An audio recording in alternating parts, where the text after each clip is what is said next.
സമസ്ത കേരള ജംഇയ്യത്തുൽ ഉലമ ഇവിടെ രൂപീകരിക്കാനുണ്ടായ കാരണം ഈ പരിശുദ്ധമായ ആശയാദർശങ്ങളും ദീനിന്റെ ഷിആറുകളും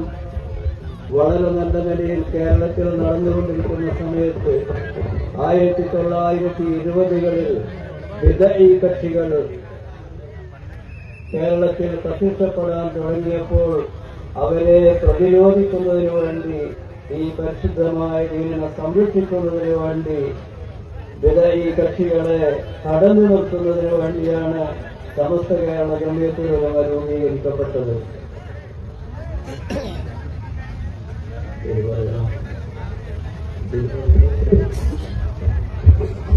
1921 में समस्त केरल जमइयतुल उलमा की तासीस